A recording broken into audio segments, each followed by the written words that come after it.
সবাইকে ঈদের শুভেচ্ছা রইল। ঈদ মোবারক। হ্যালো এভরিওয়ান, আসসালামু আলাইকুম। সবাই কেমন আছেন?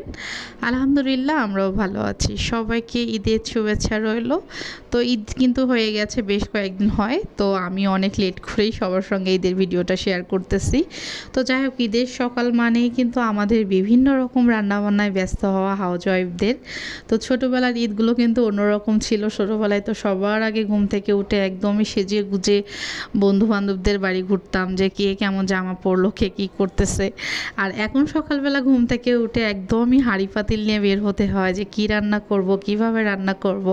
আসলে যখন আমরা হাউসওয়াইফ হয়ে যাই, কারো বউ হয়ে যাই, বাচ্চার মা হয়ে যায়, তখন কিন্তু আমাদের দায়িত্বগুলো অনেক কিছু বেড়ে যায় সবার, তাই না?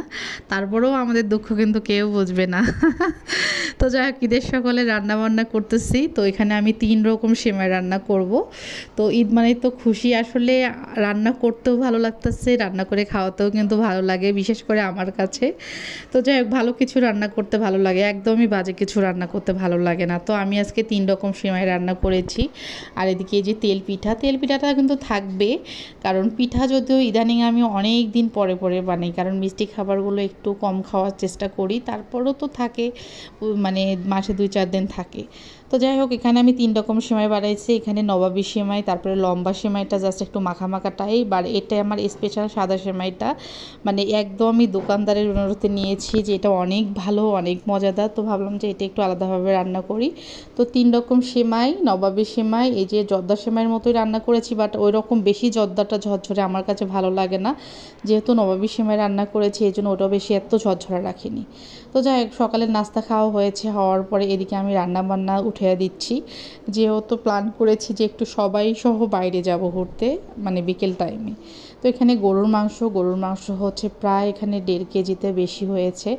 আর গরুর মাংস, তারপরে এখানে মুরগির লেগ পিস রোস্ট করব। তো এখানে হচ্ছে 9 পিস লেগ পিস আছে। তো হচ্ছে সব কিছু একটু একটু করে রান্না করব। আসলে ফ্রিজে রাখলে কিন্তু ঠান্ডা খাবার বলতে, এখন তো গরম পড়েছে, ওইভাবে তরকারি যে কোনো দেখবেন রান্না করে রাখলে ভালো থাকে না। আর বেশি খাবার একদিনে বারবার খেতে ভালো লাগে না। বিশেষ করে এখন যেটা খাচ্ছি, একটু পরে সেটা বিশেষ করে আমার পরিবার খেতে পছন্দ করে না, সব কিছু আমাকেই টানতে হয়। তো ইদানিং ওইভাবেই রান্না করি। তো যাই হোক, এখানে মুরগির রোস্ট রান্না করছি। মুরগির রোস্টটা আমি সুন্দরভাবে রান্না করেছি। সবাই আমরা মোটামুটি রোস্ট রান্না করা জানি। এদিকে গরুর মাংস একদমই ভুনা করেছি, বেশি ঝোল টোল কিচ্ছু রাখিনি। আর ওদিকে কিন্তু সবাই খাওয়া দাওয়া করেছে। খাওয়ার পরে এই যে দেখুন, তো তারপরে হচ্ছে এদিকে আমি আরও কিছু রান্না করব। তো এখানে এই যে দেখুন রোস্টের অবস্থা। রোস্ট তো কেউ ধরেই নি, কারণ তারা নাকি হচ্ছে মাংস দিয়ে ভাত খেতে বেশি ভালো লাগছে আর কি। এদিকে তারপর ডিমের কোরমা করলাম। তো গরুর মাংস, মুরগির রোস্ট, ডিমের কোরমা, সঙ্গে হচ্ছে একটু ছোলার ডাল বলতে বুটের ডাল, যেটা ওই ডালটা আমার পরিবারের সবাই পছন্দ করে অনেক। তো সেটা হচ্ছে রান্না করেছি। তো রান্নাবান্না করে খাওয়া দাওয়া করে আমরা সবাই যাচ্ছি বাইরে ঘুরতে। তো এদিকে তারা হচ্ছে খাওয়া দাওয়া করতেছে, আর এদিকে আমার রান্নাবান্নাও হয়ে গেছে। দেখুন অলরেডি সবাই সেজে গুজে বের হয়েছি। তো বনর বাবা তো বাইরে যেতে একদমই পছন্দ করে না। সে বলতেছে বাইরে কোনো গরম কেন যাবে, অত ঘোরাফেরা ভালো লাগে না, সবাই খেয়ে দিয়ে আমরা ঘুমাই, এভাবে সে বলতেছে। তো বর্ণ আর মিহিমণি তো একদমই এক্সাইটেড কখন বাইরে ঘুরতে যাবে তারা। বর্ণ তো দূরে কোথাও ঘুরতে যাওয়ার জন্য অনেক তো পরে আপু বলতেছে যে না, কাছে কোথাও থেকেই ঘুরে আসি। আর এই যে তারা জানান, তারা সবাই রেডি হয়েছে, আমাদের ছবি উঠায় দাও। তো এদিকে হচ্ছে আমরা এক পর্যায়ে আসলাম হচ্ছে জিয়া উদ্যানে, আর হচ্ছে গণভবনে। তো এখানে এসে দেখতেছি যে আগে যেমন অবস্থাটা ছিল, আগে কত সুন্দর গোছানো ছিল সব কিছু, তো এখন একদমই অবস্থা কিন্তু এলোমেলো। দেখুন আগে তো এই পাশটা দিয়ে হাঁটতেই দিত না, ওই পাশে সবাই হাঁটতো। তো আমার আপু আসেনি, আমিও আসিনি। তো আপুকে দেখাচ্ছিলাম সব কিছু। আপু প্রথমবার এখানে আসলো। তো যাই হোক, সব কিছু গল্প করতেছিলাম কিভাবে কি হয়েছিল। তো আমার আপু বলতেছে তোমরা সেদিন কেন আসোনি। তো আমি এত গ্যামজামের ভিতরেই এত সেদিন লোকজন ছিল, আসা সম্ভব হয়নি। আর আমার বর এসেছিল, সে পরে একদম এসেছিল। তো যাই হোক, সেগুলোই গল্প করতেছিলাম। আর এই যে পৌঁছে গিয়েছি জিয়া উদ্যান।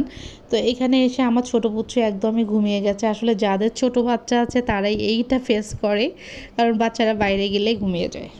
তো তাকে কোলে নিয়ে ওয়েট করতেছিলাম তার বাবা কখন আসবে। তো তারা আমাদের অটো করে পাঠিয়ে দিয়েছে, দেওয়ার পরে হচ্ছে তারা গাড়িতে করে এসেছে। 2 ভাইয়েরা এক জায়গায় হলে তাদের তো গল্প শেষ থাকে না। তো যাই হোক এক পর্যায়ে তার বাবাকে পেয়েছি, তার বলে আমার বাবুকে দিয়ে আমি সবটা এরিয়া ঘুরে আসলাম। তো তার বাবু তাকে নিয়ে মানে বাবা থাকতে থাকতে বলতেছে কী ব্যাপার, কোথায় এত হাঁটো, বাবু ঘুমাইয়ে গেছে, আমি তো হাঁটতেও পারতেছি না। তো আমি বলতেছি তুমি নিয়ে বসে থাকো, তুমি তো ঘোরা পছন্দ করো না, তো এই জন্য তুমি নিয়ে বসে থাকো, আমি ঘুরি। তো এদিকে ওকে আমি দেখাচ্ছিলাম, দেখো কত বয়সী লোকজন আমাদের যারা সিনিয়র তারাও এসেছে আজকে ঘুরতে, আর তুমি আসতে চাও না। আসলে এটা দেখার মতো কিছু নেই, তবে খোলামেলা পরিবেশ, গাছগাছালি, তারপরেও দেখুন কত মানুষ। তো যাই হোক তাদের মধ্যে আমরাও এসেছি। তো আমি আপুকে সব কিছু দেখাচ্ছিলাম। তো দেখে এক পর্যায়ে আমরা ফুচকা খেয়ে নিলাম, চটপটি খেয়েছি। আর আসার পর থেকে বাচ্চা বলতে মিহিমণি একের পর এক আম মাখা, তারপরে বাদাম বুট, মানে যা দেখতেছে তাই খাওয়া শুরু করে দিয়েছে তারা দুইজন। তারপরে এক পর্যায়ে আমরা বাসায় যাব, সন্ধ্যা হয়েছে। তো সন্ধ্যার পরে এখানে আমার মানে আমি তো ঘোড়াটা দেখে আমার বর্ণ বলতেছে আম্মু এটাকে ভিডিও করো, এটা অনেক সুন্দর একটা ঘোড়া। তো আমি ভিডিও করতেছিলাম, তো সাব্বির বলতেছে আন্টি আমার একটা ছবি উঠায় দাও। তো বলতেছে না, ছবি উঠাতে গেলে 20 টাকা দিতে হবে। তো এটা নিয়ে দেখে তো সবাই অবাক, হাসাহাসি শুরু করে দিচ্ছে, ছবি ওঠা 20 টাকা। তো যাই হোক যে যেভাবে পরে বিজনেস করে যাচ্ছে, সবাই ইনকামের ধান্দায় আছে। তো এক পর্যায়ে আমরা বাসায় চলে যাচ্ছি। আল্লাহ হাফেজ।